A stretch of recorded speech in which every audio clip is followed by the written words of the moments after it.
malam teman-teman semua. Selamat malam, Ya, perkenalkan saya Agung Nugraha Kaladara dengan NIM 2201050033 dari Program Studi Pendidikan Fisika Universitas Nusa Cendana.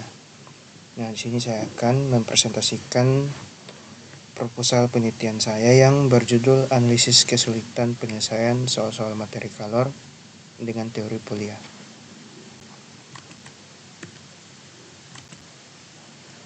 Nah, langsung saja pada bagian pendahuluan, pada bagian latar belakang. Nah, yang melatar belakangi penelitian saya di sini itu di mana pendidikan itu merupakan fondasi utama dalam membangun kualitas sumber daya manusia suatu bangsa.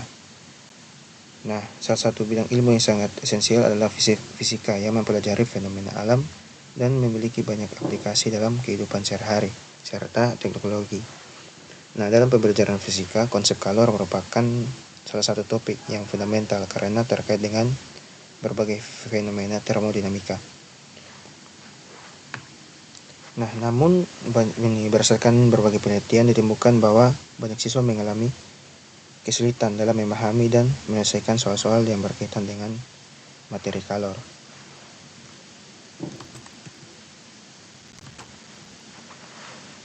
Nah, kesulitan dalam memahami soal kalor, di mana kesulitan tersebut dapat disebabkan oleh berbagai faktor, termasuk pemahaman konsep yang kurang mendalam, lalu keterbatasan kemampuan dalam mengaplikasikan konsep ke dalam pemecahan masalah, dan metode pembelajaran yang kurang efektif. Nah, salah satu pendekatan yang dapat digunakan untuk membantu siswa mengatasi kesulitan ini adalah dengan menerapkan strategi pemecahan masalah berdasarkan teori yang dikembangkan oleh George Polia. Langkah-langkah dalam penyelesaian masalah menggunakan tahapan Polia, di mana yang pertama itu memahami masalah, yang kedua itu merencanakan penyelesaian, yang ketiga melaksanakan rencana, dan yang terakhir itu mengevaluasi hasil.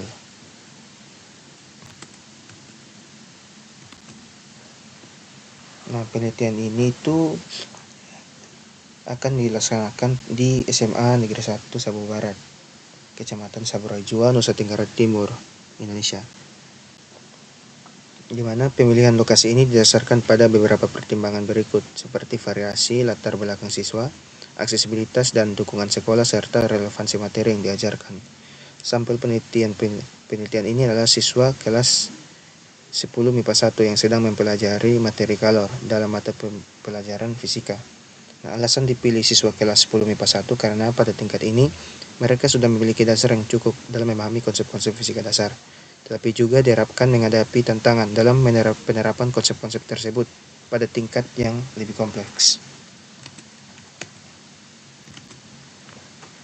Nah, penelitian ini sangat penting dilakukan karena ada beberapa alasan. Yang pertama, untuk meningkatkan pemahaman siswa, lalu yang kedua untuk mengembangkan strategi pembelajaran, yang ketiga untuk meningkatkan kualitas pendidikan fisika di sekolah menengah atas, yang keempat itu untuk mendukung penyusunan kebijakan dan program pembelajaran.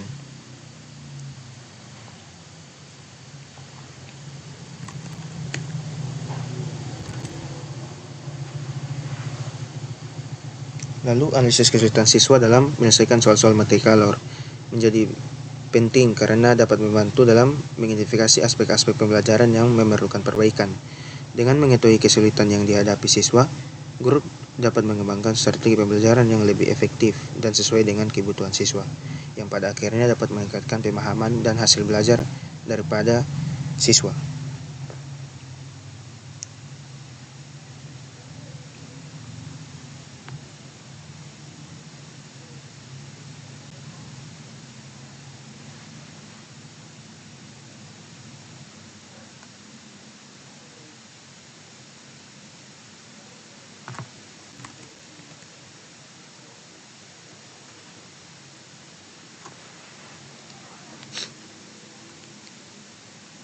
Nah, dengan demikian penelitian ini tidak hanya memberikan manfaat langsung bagi siswa yang menjadi sampel, tapi juga memiliki potensi untuk meningkatkan kualitas pembelajaran fisika secara umum.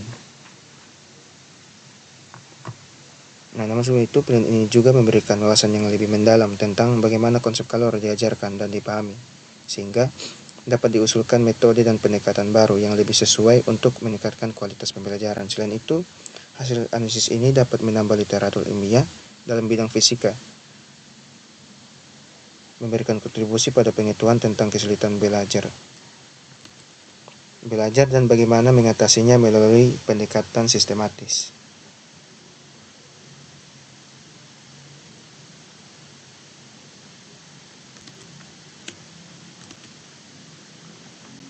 Nah, berikutnya pada bagian rumusan masalah. Di mana rumusan masalah yang pertama itu apa saja kesulitan yang dialami siswa dalam menyelesaikan soal-soal materi kalor. Lalu yang kedua itu bagaimana kesulitan siswa dalam menyelesaikan soal-soal materi kalor ditinjau dari setiap tahap dalam teori Polya.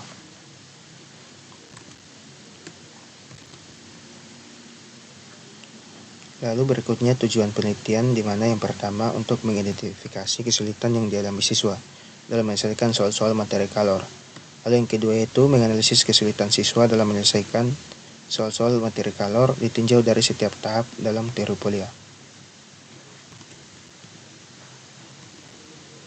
Lalu berikutnya yaitu manfaat penelitian, di mana manfaat penelitian itu yang pertama itu manfaat teoritis, di mana pengembangan ilmu pengetahuan ini, penelitian ini tuh akan menambah wawasan dan pengetahuan dalam bidang pendidikan fisika, khususnya dalam memahami kesulitan siswa dan menyelesaikan soal-soal materi kalor dengan menggunakan teori Polya.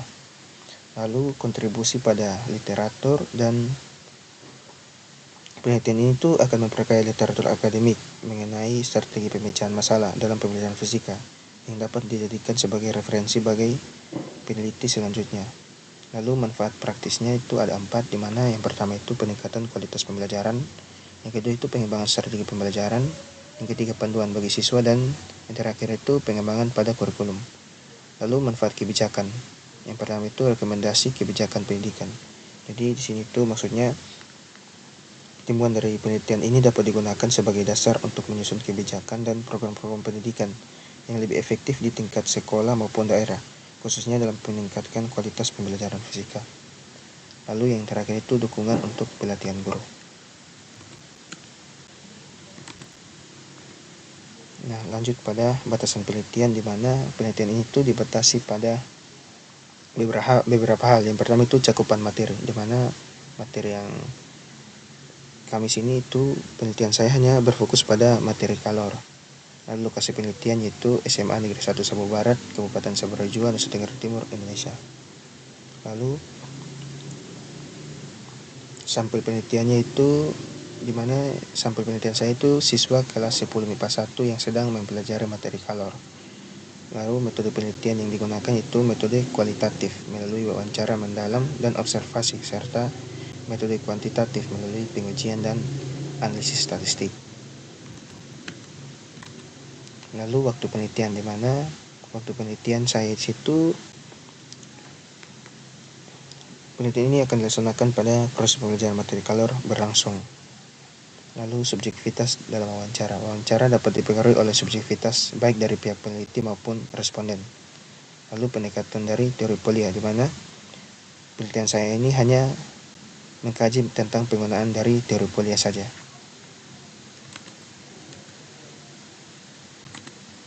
Lalu berikutnya tinjauan pustaka, di mana ada beberapa hal yang akan dibahas dalam tinjauan pustaka. Yang pertama itu dari definisi dulu. Di sini tuh definisi dari kesulitan menyelesaikan soal, di mana kesulitan mengerjakan soal secara sederhana dapat diartikan sebagai kendala atau hambatan yang dialami seseorang saat berupaya menyelesaikan suatu permasalahan atau tugas yang disajikan dalam bentuk soal. Lalu definisi dari materi kalor sendiri, di mana kalor adalah energi panas yang berpindah dari satu benda ke benda lain karena perbedaan dari suhu. Lalu berikutnya itu definisi dari teori Polya, seperti yang sudah dijelaskan pada latar belakang, di mana teori Polya itu membahas pemecahan masalah sebagai usaha dalam mencari jalan keluar dari suatu kesulitan, di mana ada 4 tahap di situ yang terkenal dari model Polya. Yang pertama itu memahami masalah, merencanakan penyelesaian, lalu melaksanakan rencana penyelesaian, dan pengecekan kembali apa yang telah diselesaikan atau yang sudah dikerjakan.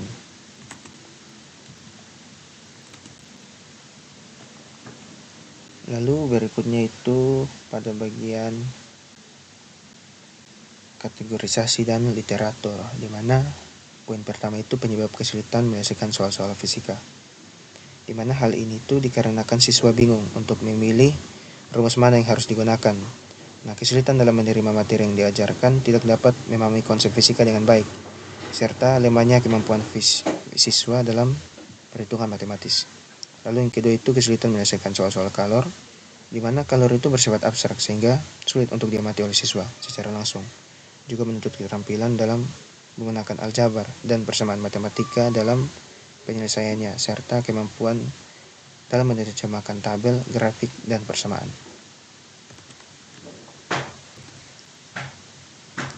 Lalu poin yang ketiga itu efektivitas dari teori Polya dalam mengetahui tingkat kesulitan siswa dalam pemecahan masalah, di mana teori Polya itu dapat memberikan pengaruh yang signifikan pada kemampuan memecahkan masalah matematis, seperti yang sudah dijelaskan oleh Anugrahi dan Masito dan teman-temannya, yaitu di mana langkah-langkah dalam teori Polya lebih sistematis dan terstruktur sehingga memudahkan peserta didik untuk memecahkan masalah.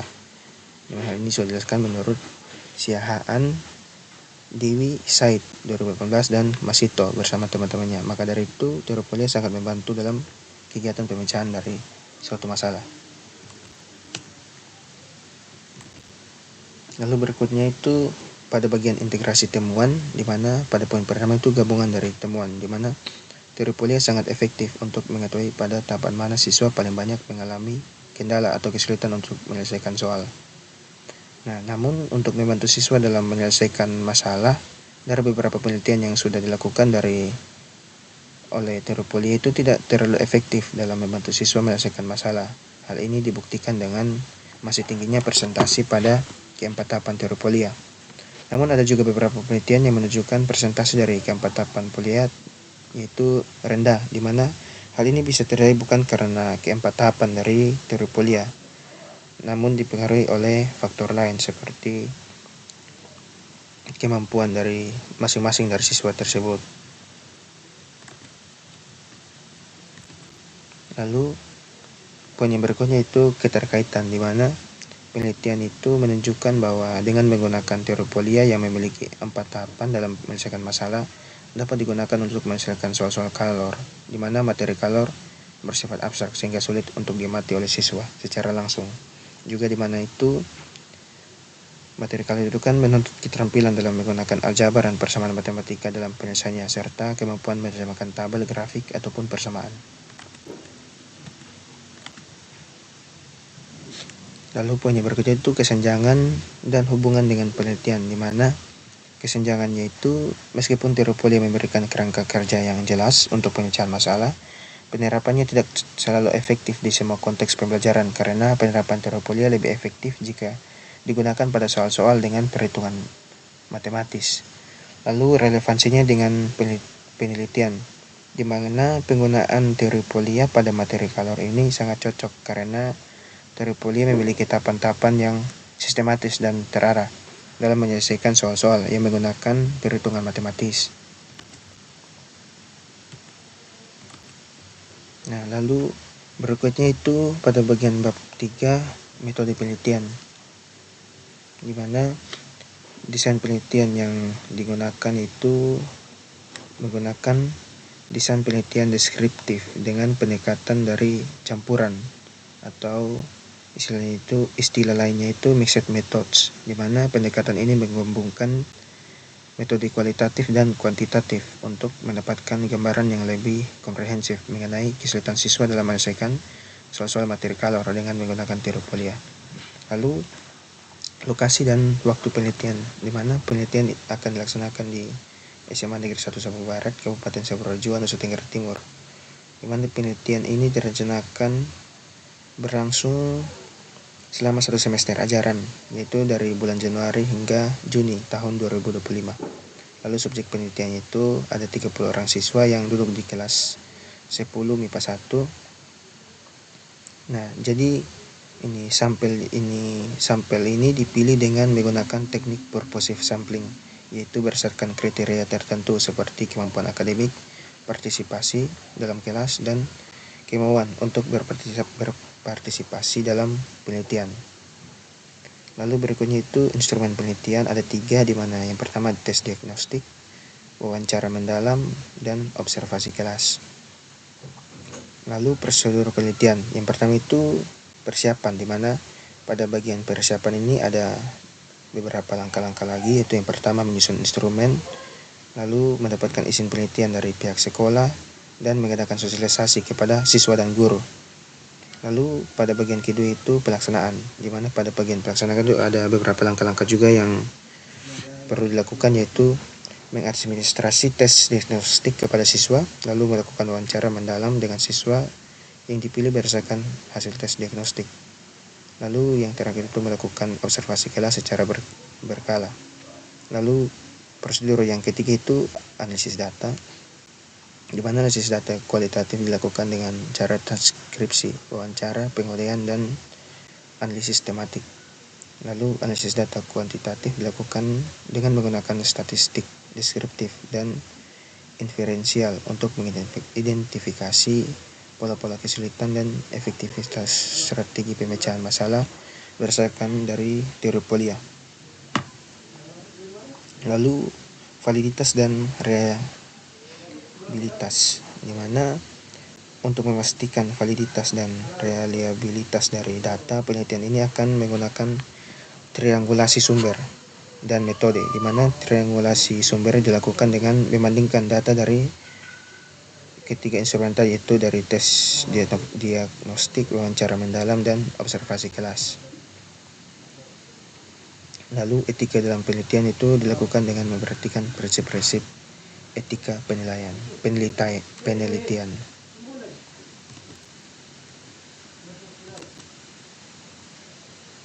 Nah, demikian presentasi proposal penelitian saya.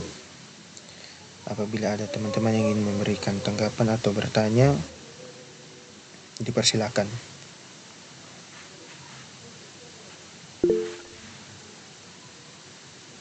Ya, baik Saudara Agnes. Baik, terima kasih untuk kesempatan yang diberikan kepada saya. Di sini saya ingin bertanya pada bagian judul penelitian, itu mengapa pada judul tidak disertakan dengan lokasi penelitian? Mungkin Saudara Agung punya alasan tertentu jadi tidak menyertakan dengan lokasi pada judul penelitian. Terima kasih. Baik, terima kasih atas pertanyaan dari Saudara Agnes. Di sini akan langsung saya jawab kenapa pada judul penelitian saya itu tentang analisis kesulitan penyelesaian soal-soal materi kalor menggunakan teori polia. Nah, kenapa tidak dicantumkan lokasi dari penelitian, yaitu di mana tadi lokasi itu kan SMA Negeri 1 Sabu Barat. Nah, alasan saya tidak mencantumkan lokasi penelitian karena kembali lagi kepada jenis ini proposal penelitian saya. Di ini saya itu menggunakan penelitian kualitatif, di mana ini penelitian kualitatif itu bertujuan untuk memahami fenomena tertentu, perilaku atau pengalaman individu secara mendalam. Nah, lokasi di sini itu dianggap sebagai konteks yang mendukung pemahaman fenomena, bukan sebagai elemen utama yang harus ditonjolkan dalam judul. Jadi itu alasan saya kenapa saya tidak mencantumkan ini lokasi penelitian, karena di sini tuh lebih berfokus pada fenomenanya saja. Mungkin demikian jawaban dari saya. Apakah Saudara Agnes paham dengan apa yang sudah saya paparkan? Oke, baik Saudara Agung, terima kasih untuk jawaban pas. Oke, baik. Mungkin masih ada teman-teman yang ingin bertanya, saya persilakan. Baik, Saudara Agifes, silakan.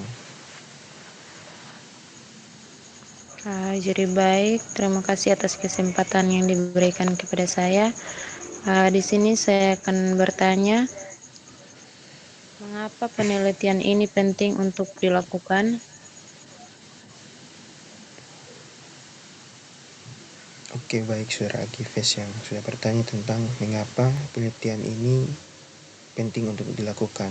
Nah, Seperti yang sudah saya jelaskan tadi pada bagian latar belakang, penelitian saya ini sangat penting dilakukan karena ada beberapa alasan yang sudah saya simpulkan. Yang pertama itu untuk meningkatkan pemahaman siswa terhadap konsep kalor dengan menganalisis kesulitan yang mereka hadapi. Lalu yang kedua yaitu untuk mengembangkan strategi pembelajaran yang lebih efektif, khususnya dengan menggunakan pendekatan dari teori Polya yang dimana untuk mengatasi kesulitan siswa. Lalu yang ketiga itu untuk meningkatkan kualitas pendidikan fisika di sekolah menengah atas melalui rekomendasi yang didasarkan pada temuan. Lalu yang keempat itu untuk mendukung penyusunan kebijakan dan program pembelajaran yang lebih baik di tingkat sekolah maupun di tingkat daerah. Nah, mungkin begitu saya seperti itu jawaban dari saya yang sudah saya paparkan. Mungkin masih ada yang ingin ditanyakan atau sudah puas dengan jawaban. Saudara Agifes, apakah sudah puas dengan jawabannya? Sudah, Agung. Makasih. Baik. Ya, Saudara Amami, silakan. Baik, terima kasih. Di sini saya ingin bertanya, mengapa Saudara Agung menggunakan teori Polya? Mungkin Saudara bisa menjelaskan kelebihannya dibanding teori lain. Terima kasih. Baik, jawaban dari Saudara Amami, pertanyaan dari Saudara Amami maksudnya yang bertanya tentang kenapa saya itu menggunakan teori Polya untuk menganalisis dari tingkat kesulitan siswa dalam mengerjakan soal-soal dari materi kalor. Nah, alasan saya ini menggunakan teori Polya itu dalam penelitian saya itu khususnya untuk menyelesaikan soal-soal fisika seperti pada materi kalor itu karena memang memiliki kelebihan dibandingkan teori atau metode lain.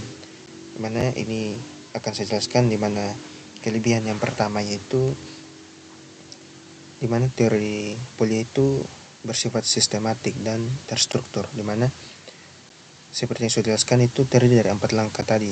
Yang pertama itu memahami masalah, membuat rencana, melaksanakan rencana, dan memeriksa ulang. Sehingga dengan keempat tahapan yang sistematis itu tadi dan terstruktur, ini bisa membantu siswa berpikir logis dan terarah. Kemudian mengurangi kebingungan siswa dalam menyelesaikan soal karena setiap langkah sudah memiliki fokus tersendiri. Nah, kelebihan dibanding teori lain itu metode ini tuh lebih praktis dan langsung memberikan paduan langkah demi langkah, sehingga cocok diterapkan untuk masalah kuantitatif atau kompleks, dibandingkan metode lain yang mungkin lebih abstrak atau hanya fokus pada satu aspek, seperti teori dari discovery learning yang lebih mengandalkan eksplorasi mandiri saja. Nah, mungkin begitu seperti jawaban dari saya. Apakah ada tanggapan balik dari Saudara Mami atau kurang puas dengan jawaban yang sudah saya paparkan?